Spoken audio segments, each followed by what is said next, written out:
नमस्कार. मी संतोष बांदल, सरपंच चांदखेड. आज या ठिकाणी रामकृष्ण मोरे प्रेक्षागृहामध्ये हा भव्यदिव्य प्रभातचा 95वा वाढदिवस साजरा होत असताना फार मोठ्या प्रमाणात वाचकांची, प्रेक्षकांची, त्याचप्रमाणे राजकीय, सामाजिक आणि कला, क्रीडा, कृषी या विभागातून मोठमोठ्या व्यक्तींची या ठिकाणी वर्दळ दिसत आहे. याच्यावरूनच प्रभातचं नाव अगदी तळागाळात पोचलेलं दिसतं आहे. मी सुद्धा स्वतः गेले 20 ते 22 वर्षाचा प्रभातचा वाचक आहे. अतिशय सुंदर पद्धतीने प्रभातमध्ये लेख असतात. ते लेखांमध्ये राजकीय, सामाजिक सर्व घडामोडी असतात.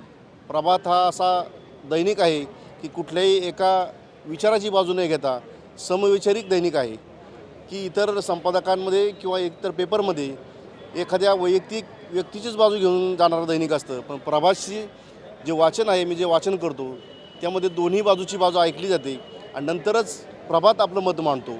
याच्यामध्ये प्रभात आणखी एक सांगायचं म्हटलं तर प्रभातने आता नवीनच एक चॅनल सुरू केलेलं आहे. त्या चॅनलच्या माध्यमातून देखील अल्पसंख्याक असतील किंवा तळागाळातील लोक असतील यांच्या अडचणीला वाचा फोडण्याचं काम प्रभात करतं आहे. या प्रभातच्या 95व्या वाढदिवसानिमित्त वर्धापन दिनानिमित्त मी शुभेच्छा देतो आणि पुढेही प्रभातने आपलं काम असंच चालू ठेवावं अशी त्यांना शुभेच्छा देण्यासाठी थांबतो. धन्यवाद.